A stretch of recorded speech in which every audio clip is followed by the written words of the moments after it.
Hai, Assalamualaikum dan salam sejahtera. Apa khabar semua? Selamat datang kembali ke channel. Pada hari ini saya nak buat unboxing dan review, saya punya audio interface ataupun saya punya audio system untuk YouTube channel saya. Dah bertahun-tahun pakai V8 dan V8S. So, rasa nak upgrade sikit lah.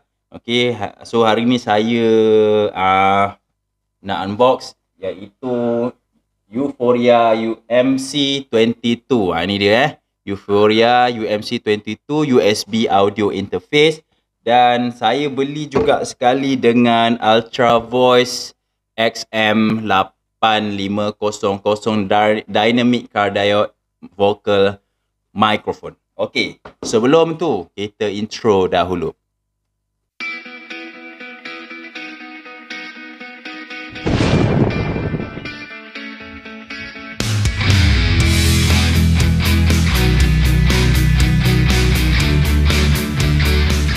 Okay, just nak clarify, semua kedua-dua barang ni saya beli sendiri bukan tajaan.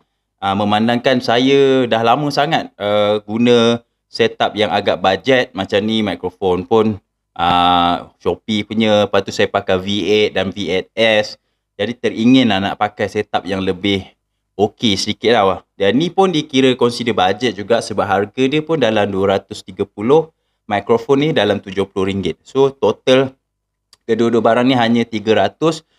Tetapi saya pun dah tengok banyak review yang menunjukkan bahawa Euphoria UMC22 ni memberikan satu improvement pada audio quality dengan lebih baik. Tapi apa-apa pun minta korang dengar sendiri kejap lagi. Sekarang ni kita nak unbox dahulu. Kita nak buka kejap. So kita tengok apa yang ada dekat dalam. Okay, jom. Alright guys, inilah dia kotak daripada pandangan atas. So kita buka lah, kita nak tengok apa yang korang akan dapat dalam ni. Okay. So first of all, korang akan dapat user manual. Kejap lagi kita tengok dengan ada stiker sekali, Behringer. Dan okay, audio interface dia kecil dia letak di dalam bunyi dia ASMR. Alright, so dia bagi berat jugalah, nampak agak solid. Dan dia ada juga bagi USB cable dan audio interface tu sendiri. So kita buka dulu plastik dia kejap, kita tengok. Koyak je lah.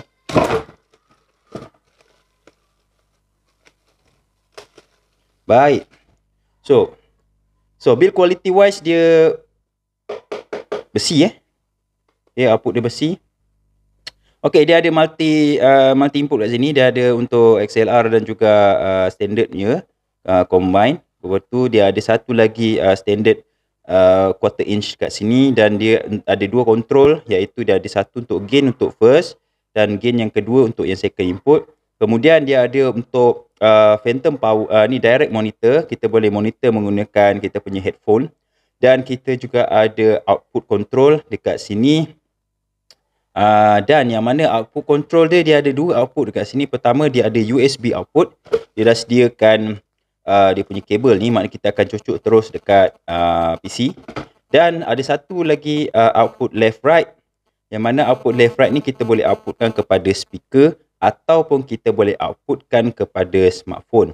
Okay, in this case saya tak ada kabel left right ni, jadi kita akan cuma guna USB untuk testing pada hari ini. Baik, settle yang ini. Okay, untuk yang kedua ni iaitu dia punya microphone dynamic. Okay, so saya agak impress dengan Behringer ni. Pertama sekali, dia microphone dia tak mahal. Yang ni dalam RM70. Okay, tapi RM70 pun dia dah sediakan satu kotak yang siap hard case tau.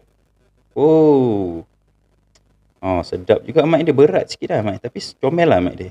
Okay, so mic dia cantik lah. Pada saya cantik. Sedap-sedap pegang. Dan dia juga ada bagi clip ni, clip mic dekat sini. So simple tak ada apa sangat dalam. Dia cuma bagi clip mic dan juga microphone dynamic. Dan dia ada bagi dia punya apa ni, ni lah. Dia bagi dia punya thank you for choosing and so on, dan warranty lah rasanya kot. Okey, tak apa. Sekarang ni kita akan cuba pasang dekat phone kita, dengar kualiti dia macam mana. Okey, jom. Baik, ini percubaan saja. Saya nak cuba gunakan USB-C adapter ni, OTG, dan direct ke handphone. Saya gunakan Samsung A52. Saya nak tengok boleh tak direct menggunakan audio interface ni direct ke handphone menggunakan OTG. Okey, kita try. Okey, Assalamualaikum warahmatullahi wabarakatuh dan salam sejahtera. Baik, sekarang ni saya pasang direct Behringer ni kepada handphone saya menggunakan OTG. Dan untuk pengetahuan semua, dia power up guna USB saja. Okey, maksudnya kat sini USB ni terus cucuk ke OTG dan dia dapat power lah. So maknanya dia tak perlukan power adapter dan sebagainya lah. Jadi kalau kata korang nak terus pasang ke komputer, dia terus dapat power. Okey, dan kalau tengok dekat sini, ni dia punya setting lah. Alright, so dekat bahagian sini kejap saya kena letak apa ni, holder ni kejap. Okey, tak apa, kita tunjuk sini. Alright, so baik, dekat sini yang first main dia ni, kita dekat sikit. Okey, main ni main control lah.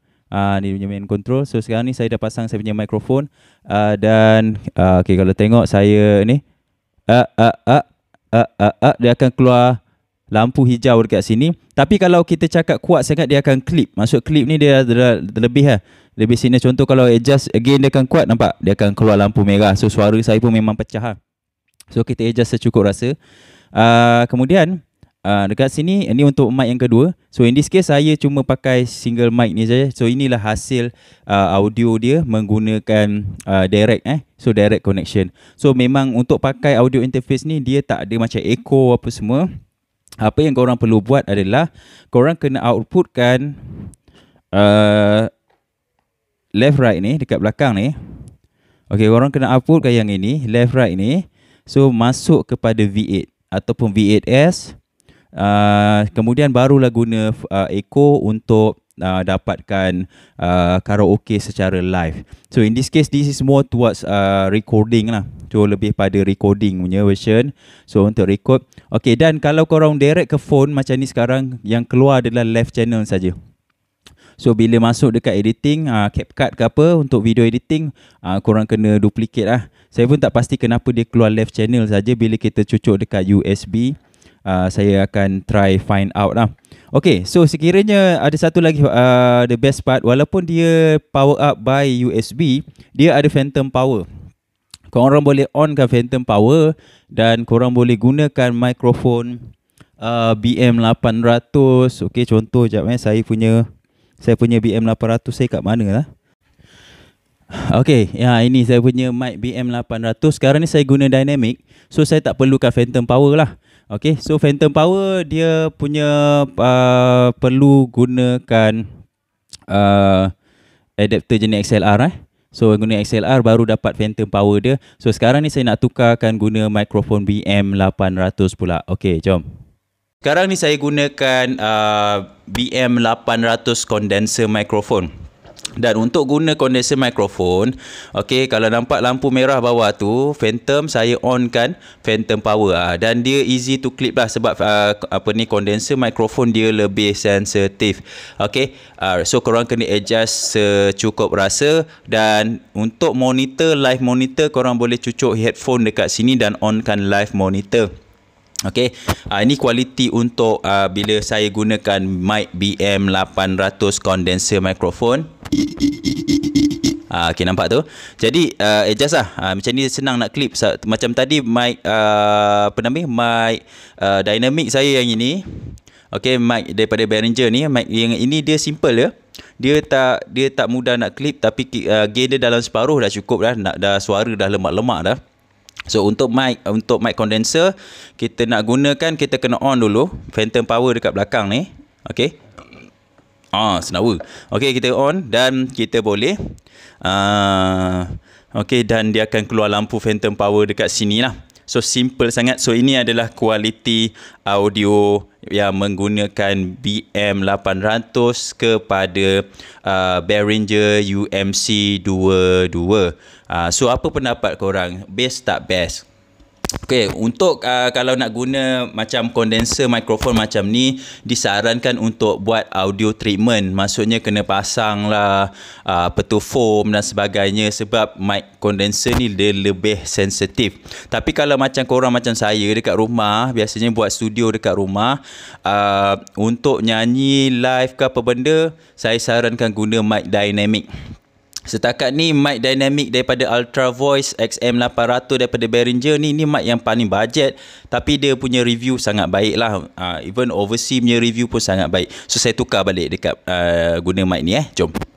Alright, so take. Okay, ini pula mic yang XM 8500 daripada Behringer. So ni kualiti dia, dan insyaAllah saya akan gunakan banyak mic ni lepas ni untuk semua video saya, dan juga dua-dua ni lah. Sebab sekarang ni saya dalam proses audition untuk voice over, dan juga tengah practice untuk buat voice over dengan banyak lah. Jadi that's why saya invest untuk barang-barang ni. So pendapat korang beza dengan mic lama macam mana pula?